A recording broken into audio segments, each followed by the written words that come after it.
tal? Bienvenidos a esta cuarta semana del curso de literatura. Vamos a desarrollar en esta semana los temas del realismo, el romanticismo y literatura del siglo XX. Bienvenidos a esta semana 4 del curso de literatura. Vamos a desarrollar primero, como primer punto, el romanticismo como corriente literaria. A ver, si revisamos la información que tenemos en su manual, vamos a encontrar que el romanticismo se considera una corriente que va a aparecer básicamente en dos países, Inglaterra y Alemania. Sin embargo, será en Alemania donde se dé el movimiento precursor, como será el Sturm und Drang. Vamos a revisar un breve esquema para ir desarrollando una serie de características de este romanticismo literario. Habíamos dicho, ¿no?, que básicamente aparece en Alemania con este Sturm und Drang, y el romanticismo va a abarcar desde fines del siglo XVIII hasta mediados del siglo XIX. Muy bien, uno de los rasgos que definió el Sturm und Drang básicamente fue la búsqueda de la libertad artística, de la libertad creadora, ¿no?, en oposición al neoclasicismo, ¿no?, digamos, al racionalismo. Justamente, ¿no?, los románticos rechazan, ¿no?, la racionalidad del neoclásico, ¿no? El neoclásico se manifestó mediante el predominio de la razón, el carácter normativo, ¿no?, la imposición de reglas, ¿no?, el carácter didáctico de las obras, es decir, tenían que producir una enseñanza. Muy bien, en el romanticismo básicamente se va a exaltar o va a predominar el carácter subjetivo, ¿no?, la subjetividad, el sentimentalismo, ¿no?, la fantasía, ¿no?, son los elementos que van a predominar, ¿no? Los románticos también van a exaltar la libertad artística, la libertad creadora, justamente como rechazo a las reglas del neoclásico, ¿no? También vamos a tener como otra característica resaltante el individualismo, o denominado también culto al yo, ¿no? El romántico, más que el éxito de venta de sus obras, ¿verdad?, lo que busca es expresar ese mundo interior, expresar esa subjetividad, esas emociones y sentimientos, ¿verdad? De ahí viene su carácter individualista. También destaca la idealización de la naturaleza, ¿no? Es un espacio que va a ser idealizado, ¿no?, donde además el artista, el romántico, va a, digamos, reflejar su estado anímico. La naturaleza expresa, ¿no?, el estado anímico, en este caso, del escritor romántico.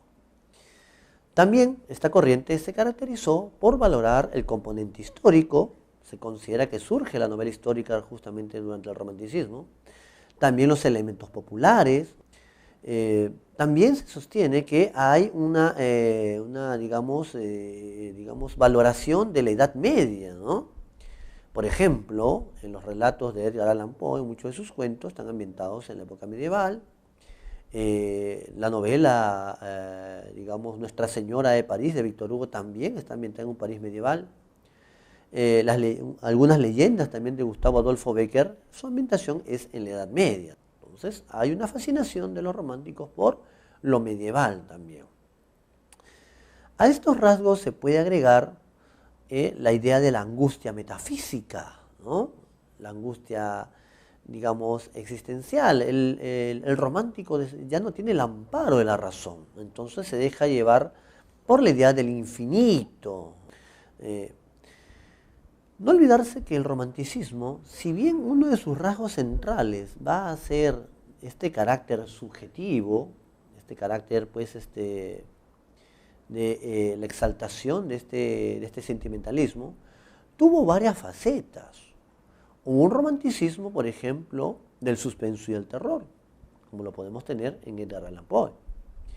Hubo un romanticismo que manifestaba la idea de la belleza diabólica, ¿no?, como lo tenemos en justamente Gustavo Adolfo Bécquer y sus leyendas. Un romanticismo, ¿no?, de, digamos, cierta temática que lindaba con lo social, por ejemplo, en Los Miserables de Víctor Hugo, ¿no? Entonces, tuvo diversas facetas. siendo, digamos, la más destacada, ¿no? El rostro más destacado, este elemento del predominio de la subjetividad. Bien, entre los principales exponentes vamos a tener a Goethe, ¿no? En Alemania, justamente. Él fue uno de los líderes del Sturmdrang, ¿no? Goethe también es conocido por otra obra, también muy importante, como es el Fausto. En cuanto a las cuitas del joven Werther, esta novela de fines del siglo XVIII, ¿no? Que constituyó, pues, digamos, uno de los primeros éxitos de este romanticismo. Incluso, si revisan su información, su separata, se sostiene que inicia el romanticismo de tipo intimista. Ahora, a nivel formal, recuerden que a veces hay preguntas que enfatizan los rasgos formales de las obras, es una novela que tiene un carácter epistolar. ¿Qué significa epistolar o en qué consiste este carácter o este rasgo? Es una novela escrita en forma de cartas. Cartas que envía Werther a un amigo llamado Guillermo. Guillermo es solo mencionado ahí, ¿eh? Muy bien.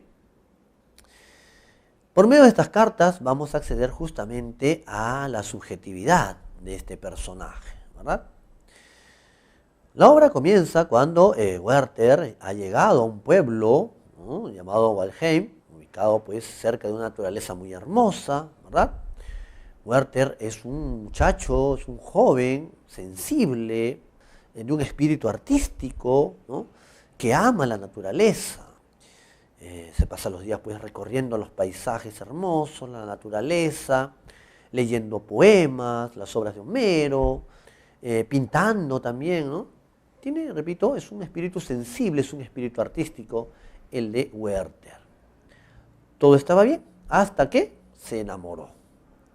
Un día le dicen, ¿no? Le invitan a un baile y una especie de vecina le dice que van a recoger a una muchacha, ¿no? Y es allí donde conoce a Carlota. Y desde que la vio, Werther quedó enamorado de ella, ¿verdad? A pesar que le advirtieron que ella ya estaba comprometida.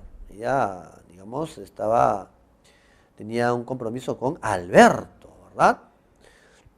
Pues bien, Werther va a visitarla siempre, todos los días, ¿no? Se hace muy amigo también de Alberto.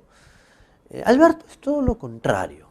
Alberto es una persona que carece de imaginación, de temperamento seco, es un burgués, vive cómodamente, ¿no? No es una mala persona, pero digamos, está en la antípoda de Werther, que es todo lo contrario, muy apasionado, muy imaginativo, etcétera, ¿no? Muy bien, se hacen muy amigos, incluso, ¿no? Hay momentos en la narración que salen a pasear, dice incluso de noche, ¿verdad? Werther le lee poemas a Carlota y a veces se emociona hasta las lágrimas, pero Alberto no recela de nada en ese momento, ¿no? Pero Werther se da cuenta que su amor es vedado, es un amor imposible, es un amor prohibido. Ella ya tiene un compromiso. Eso pues lo hace sufrir mucho. Esta novela está dividida en dos partes. Werther al final de la primera parte decide irse pues de Walheim, tratando de olvidar a Carlota. Además su amigo Guillermo le ha aconsejado, ¿verdad? Y acepta un trabajo junto a un embajador. Sin embargo, esta vida burguesa, ¿no? Esta vida de convenciones, de reglas, aburre a Werther, ¿no? Recuerden que uno de los subtemas de la obra justamente es la crítica a esta vida burguesa, a esta sociedad burguesa, ¿no? Werther decide abandonar este trabajo junto a un embajador. Además ya se enteró de que Carlota se ha casado con Alberto, ¿no? Regresa al pueblo, sigue visitándola, su dolor se incrementa, ¿no? Es un amor vedado, hemos dicho. Alberto también le pide a Carlota, ¿no? Que le manifieste a su amigo que escasee sus visitas, pues el pueblo está comenzando a murmurar, ¿no? O en todo caso para evitar las murmuraciones de la gente. Muy bien, un día que no estaba Alberto, ¿no? Werther llega a la casa de Carlota, le va a leer unos poemas de Ossian. Ossian en la obra es un poeta legendario ya en Europa, ¿verdad? Ahí tenemos justamente cómo los románticos también valoran este elemento legendario, ¿no? Bien, le lee unos poemas de Ossian, se emocionan los dos Y en ese momento Werther la besa, le roba un beso a Carlota. Ella reacciona, lo aparta, es una mujer ya comprometida, ya casada, ¿verdad? Y le pide que no vuelva hasta Navidad para visitarlo. Werther se va diciéndole pues adiós, ¿no? ¿Y qué sucede? En vísperas de Nochebuena, un 23 de diciembre, Werther va a tomar una fatal decisión. Él había mandado con un criado pedirle a Alberto unas pistolas, explicando que se iba de viaje y que necesitaba para su seguridad. Cuando Alberto recibe pues esta carta, ¿no? este pedido de Werther, ¿no? mediante el criado, le dice a Carlota, entrega esas pistolas que están ahí en la pared. Ella lo hace, pero digamos, con mucho temor, ¿no? No le había contado a su esposo pues lo que había pasado, ¿no? Werther recibe digamos, las pistolas, le dice al criado no vuelvas hasta el día siguiente y luego de escribir su última carta toma la fatal decisión. Se suicida entonces en vísperas de Nochebuena, es decir, un 23 de diciembre. Cuidado que hay algunos ejercicios que buscan hacerlos confundir acá, ¿no? Se les pone 25 de diciembre, 24, ¿no? Etc. Muy bien. Esta obra hemos dicho está dividida en dos partes, ¿no? Y una especie de nota del editor, ¿no? Allí, ¿no? Se cuenta ya que al otro día vino el criado de Werther, lo encuentra agonizando, tratan de salvarle la vida, pero no pueden, ¿no? Horas después fallece Werther. Muy bien, esta obra tuvo un gran impacto en los lectores de aquel momento. Goethe, que tenía aproximadamente entre 24 a 25 años de edad, de pronto se convierte pues en un escritor famoso en toda Europa, sobre todo por los lectores juveniles, ¿no? Los lectores jóvenes, ¿no? que tuvieron digamos, una gran digamos, aceptación de parte de esta obra. Sin embargo, digamos, la publicación de esta obra trajo una serie de suicidios, ¿no? Algo pues que también afectó al autor, ¿no? No pensó que iba a tener ese tipo de impacto. ¿Por qué? ¿Qué pasó? En este caso de suicidios por imitación con el protagonista. Y es que se identificaban los lectores con Werther, que amaba intensamente, ¿verdad? De manera apasionada, tenía un amor imposible, vestían como Werther, porque en la obra se describe, ¿no? los trajes oscuros que tenía, ¿verdad? Carlota también se describe sus trajes, entonces los muchachos y las chicas vestían como Werther y como Carlota, ¿no? Y así como amaban como él, sufrían como él, tenían un amor imposible como él, quisieron morir también como él. Y sí, causó, digamos, varios suicidios por imitación. Esta obra no es muy extensa, ¿no? Dependiendo de la edición, oscila entre 100 a 200 páginas. El tema del suicidio incluso se aborda en una parte, ¿no? Cuando Werther y Alberto discuten sobre ese tema, ¿no? Para Alberto, desde una mentalidad racional, ¿verdad? Esto lo ve como una cobardía, y en cambio, pues, Werther responde de una manera, pues, apasionada, exaltando el suicidio, defendiéndolo, ¿no? Como un acto de heroísmo, de valentía, etcétera, ¿no? Esa parte también se da, esa discusión se da entre Werther y Alberto sobre este tema, ¿no? Un favor, si van a leer esta obra, primero vayan donde su psicólogo o psicóloga y no lo lean cuando estén, digamos, allí deprimidos o deprimidas, ¿no? Les puede convencer ese fragmento donde Werther defiende apasionadamente el tema del suicidio. Ese es entonces el final de esta novela, que inició digamos, el romanticismo de tipo intimista. Bien, pasemos ahora a la siguiente corriente, como fue el realismo. El realismo es una corriente que va a surgir en Francia, promediando la mitad del siglo XIX. Entre sus principales exponentes vamos a tener a Balzac, a Stendhal, ¿no? También a Gustave Flaubert, autor de Madame Bovary, ¿no? Muchos lo consideran a Flaubert incluso como la cumbre del realismo francés. El realismo surgió como un rechazo al romanticismo, ¿no? A los excesos del sentimentalismo. El escritor realista lo que buscaba era la objetividad, y esto mediante la descripción detallada. Es un rasgo justamente importante, ¿no? Esto hace también que las novelas sean voluminosas, las novelas de Balzac, de Stendhal, ¿verdad? Entonces, ¿qué van a describir al detalle? Las conductas de los personajes, el ambiente social e histórico, ¿no? Hay una relación estrecha entre el individuo y la sociedad. Entonces, hay una descripción muy detallada de los problemas sociales, ¿verdad? Y de la conducta de los personajes. El realismo, en su parte final, deriva en una corriente llamada el naturalismo, ¿no? Muchos consideran al naturalismo como una especie de realismo exagerado, ¿no? Ahí tenemos como principal exponente a Emilio Solá, ¿no? Hizo una novela muy conocida de él, Germinal, y también Naná. Muy bien, ahí tenemos entonces las principales características del realismo, ¿no? Hemos dicho ya sus representantes en Francia, pero a nosotros nos interesa un representante en Rusia, ¿no? Como fue Fedor Dostoyevsky, con su novela Crimen y Castigo. Sobre Dostoyevsky, algunos datos. A ver, escritor ruso, se le considera el auténtico iniciador de la novela psicológica. En algunos manuales de academias, ¿no?, consideran más bien a Stendhal como representante de este tipo de narrativa psicológica. Pero es Dostoyevsky el auténtico iniciador, ya que él va a profundizar, va a explorar los conflictos interiores de sus personajes, ¿no?, de sus protagonistas, ¿no? Esos tormentos interiores él los va a analizar. Por eso es digamos, el auténtico representante o iniciador de esta novela psicológica. Otros rasgos de la narrativa de Dostoyevsky, digamos, es su tendencia al dramatismo. Básicamente los protagonistas son personajes pobres, castigados por la miseria, ¿no?, por el sufrimiento. Entonces también hay una especie de solidaridad con el sufrimiento humano. Algo así como sería en el siglo XX César Vallejo, pero en poesía, ¿no?, sobre todo en su tercera etapa poética, ¿no? En Dostoyevsky también encontramos eso, ¿no?, mucha solidaridad con el sufrimiento humano.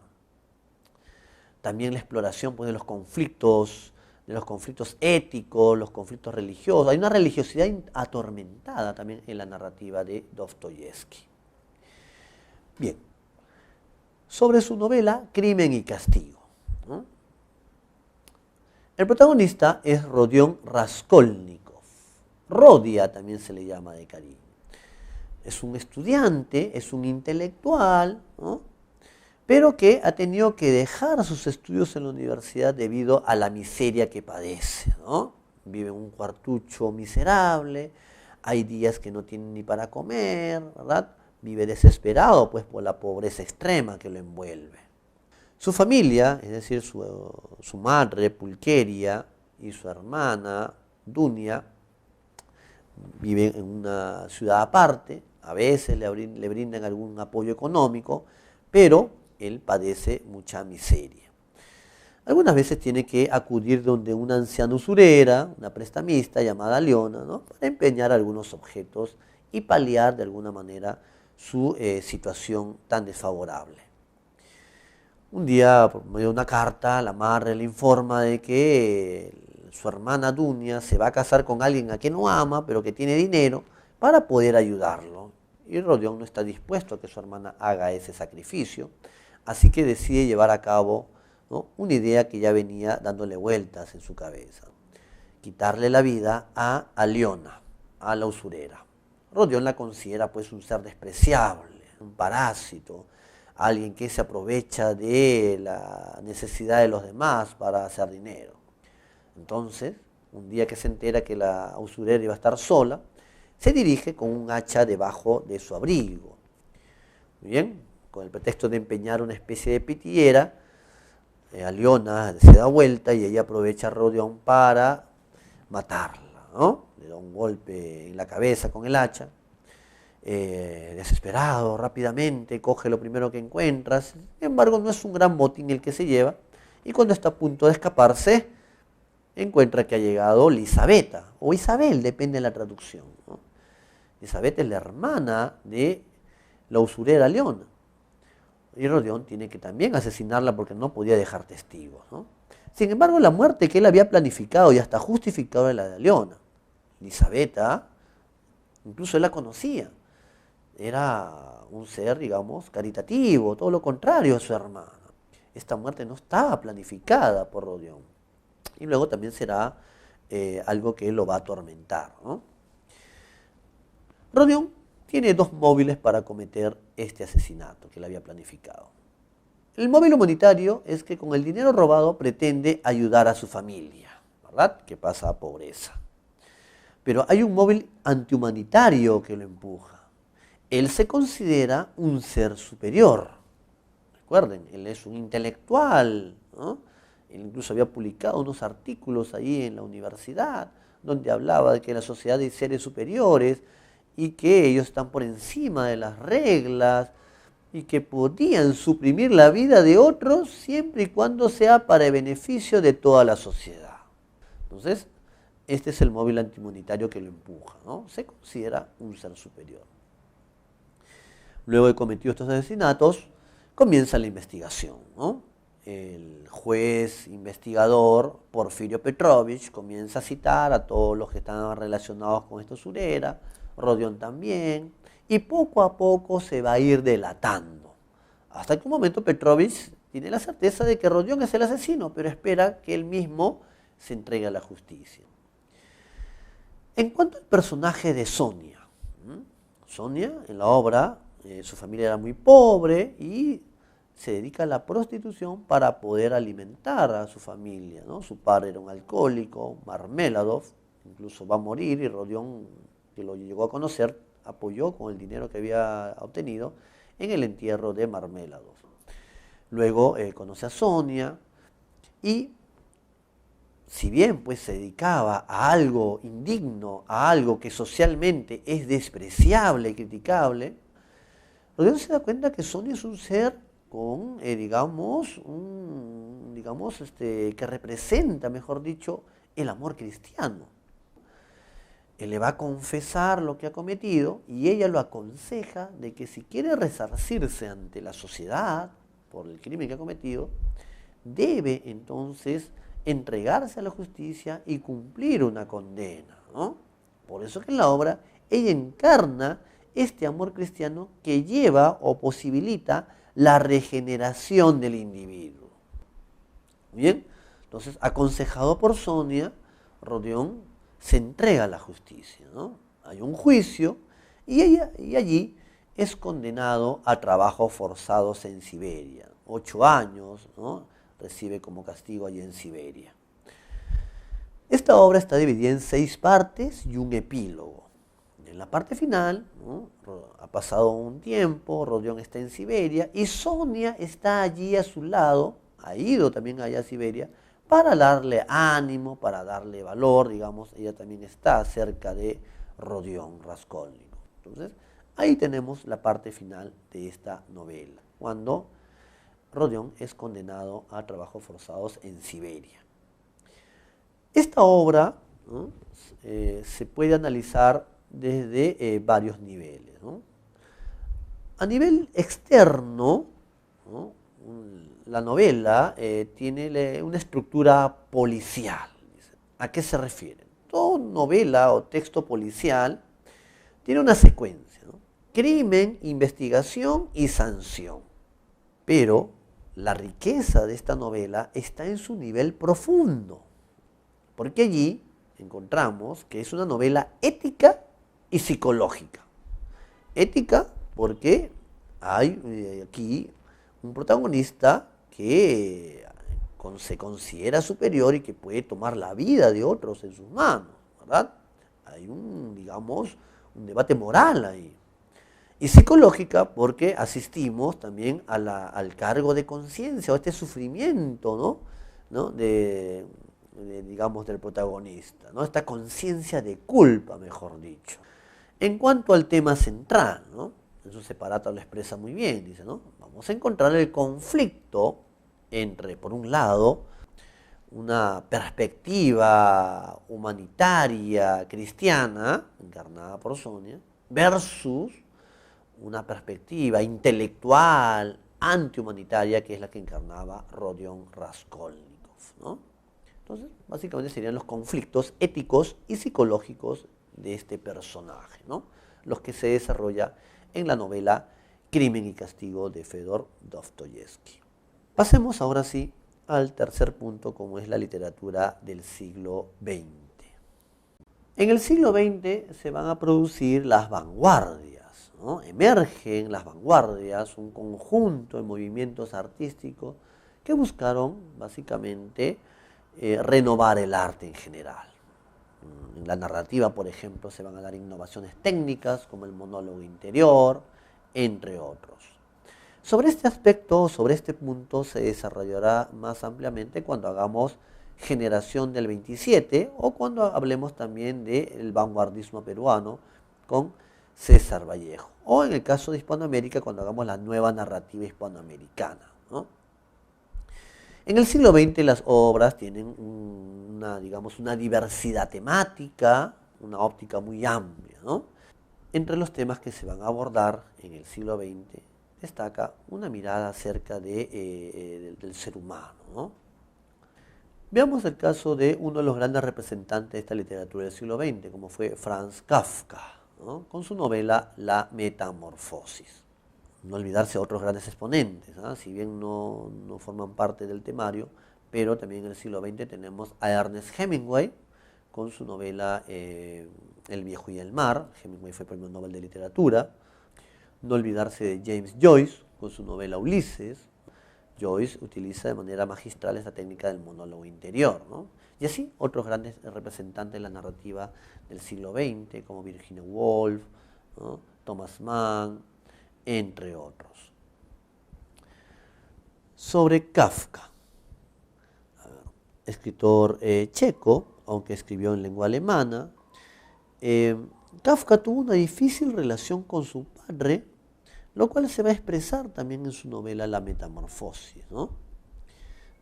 Antes de morir, él le pide a su amigo Max Brod que se deshaga de muchos de sus textos.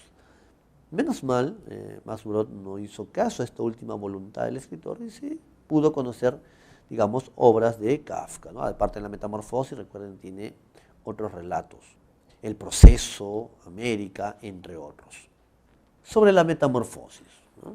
El tema central gira en torno a la alienación del sujeto moderno. Aquí vamos a entender alienación como deshumanización. Entonces hay una mirada acerca del mundo capitalista, ¿verdad? Y cómo ha llevado a la deshumanización del sujeto. La novela tiene un inicio muy conocido. Una mañana, al despertar, luego de un sueño intranquilo, Gregorio Samsa amaneció transformado en un insecto, ¿no? Tenemos el protagonista, Gregorio Samsa. Muy bien. En ese momento, su principal preocupación de Gregorio Samsa es que va a llegar tarde al trabajo, ¿no? No puede incorporarse, pasa el tiempo, ya perdió el tren, está preocupado porque él jamás ha faltado ni ha llegado tarde a su trabajo durante todo este tiempo, ¿no? Es un personaje que está alienado entonces por esta obsesión por el trabajo. Bueno, también es que él era el único sostén de la familia, ¿verdad? Incluso tenía una deuda, ¿no? Y por eso es que su preocupación es que está acá obsesionado por el trabajo. Pasa el tiempo, la familia está tocándole la puerta, ¿qué ha pasado? Ya es tarde, llega el jefe, ¿no? A regañarle porque ha faltado. Gregorio, así en ese estado, decide mostrarse ante todos causando un espanto, ¿no? El jefe huye, ¿no? Gregorio quiere ir detrás para decirle, por favor, no me dejes sin trabajo, ¿verdad? Y a partir de ese momento va a ser aislado, ¿no? Va a tener que vivir recluido prácticamente en su propio cuarto o habitación, ¿no? Entonces, este inicio donde Gregorio está transformado en un insecto es metafórico, ¿no? Revela el absurdo existencial justamente de este personaje. Muy bien, la única persona que va a mostrar solidaridad con él es su hermana Gret. Ella le lleva alimentos, agua, trata de estar pendiente ahí de Gregorio, ¿no? vive aislado, vive marginado por la familia. Antes que él era el único sostén, ahora ellos también tienen que ver cómo agenciarse dinero. El padre consigue un trabajo, incluso duerme con el uniforme puesto. Una muestra más de esta alienación del sujeto, ¿no? En la vida contemporánea, en la vida moderna, en la sociedad capitalista, ¿no? Tienen que alquilar parte de la casa para unos inquilinos, ¿no? A veces Gregorio sale de su cuarto o habitación, ¿no? La madre se desmaya al verlo, ¿no? La madre es un ser pasivo en la obra, no hace nada por apoyar a su hijo. Y el padre más bien se muestra autoritario, le muestra los puños, ¿verdad? Lo golpea. Incluso tenemos un pasaje que es una especie de escena de la manzana, ¿no? Cuando le arroja una manzana que se incrusta en la caparazón del insecto y le causa dolor e infección. Una noche que Grete estaba tocando el violín para los inquilinos, ¿no? Gregorio siente tanta nostalgia por compartir con la familia un momento, ¿no? Que decide salir de su habitación y se muestra ante los inquilinos, ante el resto. Estos huyen, los inquilinos, amenazando con denunciar a la familia, ¿verdad? Por no haberles dicho que vivían con un insecto. Grete se queja ante el padre, ante la madre, que ya no soporta esa situación, que ese no puede ser Gregorio, ¿verdad? Gregorio no haría eso. Y el insecto regresa muy triste a su habitación. Y amanece muerto a la mañana siguiente, llega la empleada, hace la limpieza y lo arroja a la basura. Le da la noticia a los padres que estaban desayunando y estos deciden salir a pasear en tren a planificar el futuro de Gre. Ahí tenemos el final. Gregorio muere en la soledad, en el abandono. Recordar que en la obra el padre, además de representar el sistema autoritario, también representa a la sociedad oficial, junto con el jefe, ¿no? Esa sociedad oficial que margina al que es diferente, al extraño, ¿no? Es uno de los temas que aparecen aquí en la obra, cómo la sociedad margina al que es diferente, ¿no? También se explora este tema de las difíciles relaciones, ¿no? La difícil relación entre entre los miembros de la familia, ¿no? La incomunicación que hay entre padres e hijos, ¿no? Que es una muestra, al parecer, también de un aspecto biográfico del autor, ¿no? Su difícil relación con el padre. Muy bien, ya para finalizar, no olvidarse que, la madre representa acá un ser pasivo, ¿no? El jefe, además de la sociedad oficial, también representa este sistema burocrático, la explotación de los empleados, ¿no? También tiene, esa representación ahí el jefe. Pero el tema central, evidentemente, está relacionado a la deshumanización en la vida contemporánea, en la vida moderna. Bien, esa sería básicamente la información esencial sobre la metamorfosis de Franz Kafka. Siguiendo con el desarrollo de la clase, pasemos ahora a los ejercicios propuestos para la siguiente semana. Bien, vamos a desarrollar ahora los ejercicios propuestos para esta semana. En la pregunta 1 tenemos un fragmento de la obra Fausto de Goethe, ¿no? La pregunta dice, ¿no? Marque la alternativa que contiene la característica del romanticismo presente en el fragmento citado de la obra teatral Fausto. Muy bien. Aquí en este diálogo, Fausto manifiesta lo siguiente. Cuando dice, ¿no?, en ese fragmento, si no sentís innatas y profundas emociones, jamás veréis que en otros vuestras palabras persuasión infundan. Y luego, en la parte final, dice, ¿no? Jamás conmoveréis las almas, sino con voces que del alma fluyan. ¿Qué tenemos ahí? Fausto está exaltando las emociones del alma como fundamento para la persuasión. En ese sentido, ¿no?, vemos pues que hay un predominio de la dimensión subjetiva, ¿no?, como rechazo a la racionalidad. Entonces, la clave sería la letra C, ¿verdad? Destaca la importancia de la dimensión subjetiva del ser humano, ¿no? Es un rasgo predominante justamente durante el romanticismo. Veamos la siguiente pregunta. Pregunta 2. Marque la alternativa que completa correctamente el siguiente enunciado. El romanticismo invoca, espacio, en contra de las normas clasicistas, porque estas, a ver, espacio, ¿no? El romanticismo, ¿qué destaca? ¿Qué rasgo del romanticismo está en contra de las normas clasicistas?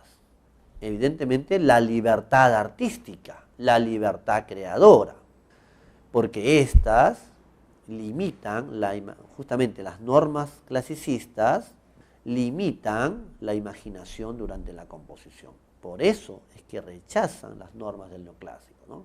Porque expresan una limitación, ¿no?, a la imaginación artística. Clave entonces la B. En el ejercicio 3 también tenemos un fragmento textual, ¿no? Y el enunciado dice: a partir del fragmento citado de las cuitas del joven Werther, de Goethe, se puede afirmar que el protagonista, ¿bien?, si leemos con atención este fragmento, lo que está haciendo Werther es describir la naturaleza, ¿no?, y de manera idealizada, exalta su belleza, ¿verdad? Entonces, ¿cómo completamos el enunciado? Se puede afirmar que el protagonista idealiza la naturaleza y expresa su emoción por ella, ¿no? Recuerda que el romántico traslada sus emociones, sus sentimientos al espacio de la naturaleza, ¿no? Ejercicio 4. Marque la alternativa que contiene los enunciados correctos sobre el argumento de la novela Las cuitas del joven Werther de Goethe. El protagonista se suicida por consejo de su amigo Guillermo. Falso. Guillermo no le aconseja que se suicide. Más bien al principio, cuando Werther le está contando su amor por Carlota y que lo hace sufrir mucho, Guillermo le aconseja que desista porque le va a traer demasiado sufrimiento, ¿no? Entonces, falso. ¿Alberto es una persona idealista? Falso. ¿Quién es el idealista? Es Werther. Alberto más bien carece de imaginación, temperamento seco, es un burgués. ¿Carlota representa un amor imposible para el joven protagonista? Correcto, ¿no? Es una mujer comprometida y luego incluso ya se casa con Alberto. Werther, joven muy apasionado, rechaza la sociedad burguesa, correcto, ¿no? Werther ama la naturaleza más bien y expresa su rechazo a esta sociedad de convenciones, de normas, de reglas como es la sociedad burguesa, ¿no? Entonces la clave sería la A. Los únicos enunciados correctos serían 3 y 4. Ejercicio 5. En relación con la verdad o falsedad de los siguientes enunciados sobre las características del realismo, marque la alternativa que contiene la secuencia correcta. Dice 1. Surge en contraposición a los ideales del movimiento romántico, verdadero, ¿no? Los realistas pues rechazan el sentimentalismo en los románticos, ¿no? Aparece de forma repentina en Francia a finales del siglo XVIII. Bueno, el realismo sí surge en Francia, pero no a fines del siglo XVIII, ¿no? Ese es el romanticismo. El realismo aparece promediando la mitad del siglo XIX. Falso.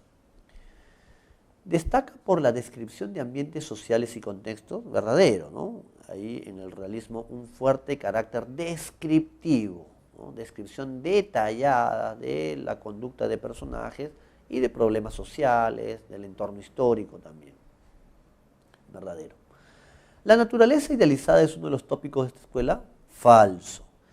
La idealización de la naturaleza es una característica más bien del romanticismo, no del realismo.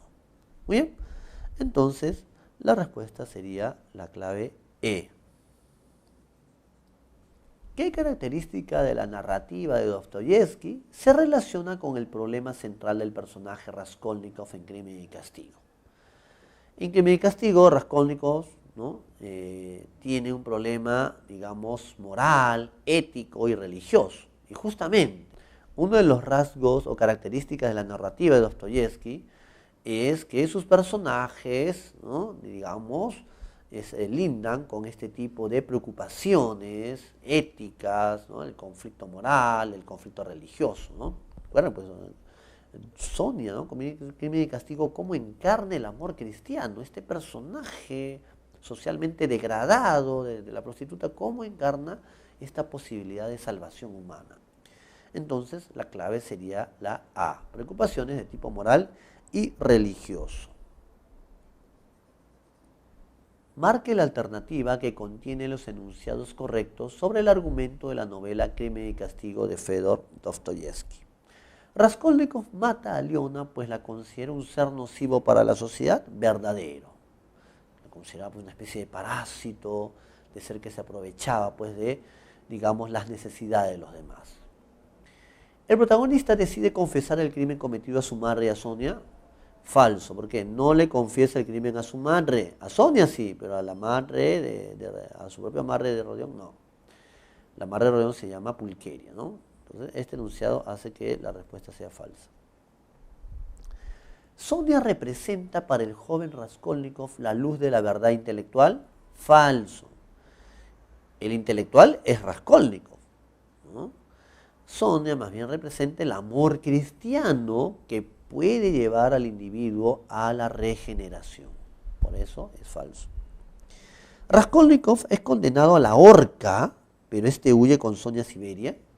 Él es condenado a trabajos forzados en Siberia. Y más bien Sonia decide acompañarlo, estar a su lado para darle valor. Es falso entonces. Clave, la C. Ejercicio 8. Marque la alternativa que completa correctamente el siguiente enunciado. En el estrato profundo de la novela Crimen y Castigo de Dostoyevsky se evidencia el conflicto interno del protagonista porque, hemos dicho, ¿no? Hay dos niveles en esta novela. Un nivel superficial, es una novela policial, ¿no? Pero su verdadera riqueza está en el nivel profundo, porque allí se revela como una novela ética y psicológica, ¿no? Por eso que la clave, en este caso, la pregunta 8 sería la B, ¿no? Se hace un análisis de su dimensión ética y psicológica, ¿no? El conflicto moral y la conciencia de culpa que atormenta justamente al protagonista. Ejercicio 9. Tenemos un fragmento, ¿no? Y el enunciado dice: de acuerdo con el anterior fragmento perteneciente a la novela La Metamorfosis de Kafka, marque la alternativa que contiene el enunciado correcto, ¿no? En ese fragmento, si lo revisamos, ¿no? Hay un momento en que Gregorio, ¿no? o la narración dice así, ¿no? Se daba cuenta de que era indispensable retener al gerente y tranquilizarle. De ello dependía el porvenir de Gregorio y de los suyos.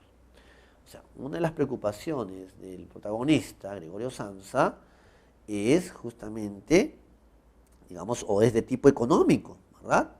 Él teme desamparar económicamente a su familia, él era el único sostén, ¿no? Aunque consideraba que su trabajo era pues ya estresante, digamos, no podía dejarlo, ¿no? Era el único sostén de la familia. Por lo tanto, la clave es la E, ¿no? El protagonista teme desamparar a su familia si pierde su empleo, ¿no? Uno de los subtemas de la obra son las preocupaciones económicas justamente de la familia Samsa. Finalmente, pregunta 10, ¿no? Tenemos otro fragmento textual y dice, ¿no? De acuerdo con el anterior fragmento perteneciente a la novela La Metamorfosis de Kafka, ¿qué tema de la obra plantea el autor en ese fragmento? Si revisamos, hay un momento en que dice, ¿no? Por tanto, debía apaciguar a su padre, pues no tenía tiempo ni forma de aclararle lo ocurrido. Esto está aludiendo a la incomunicación entre padres e hijos, básicamente entre el padre y el hijo en esta novela. Entonces la pregunta es, ¿qué tema de la obra plantea el autor? La clave sería la C, la incapacidad de comunicación entre padre e hijo. Eso ha sido todo por esta semana. Hemos abordado los ejercicios del romanticismo, del realismo y de la literatura del siglo XX. Nos vemos en la siguiente sesión.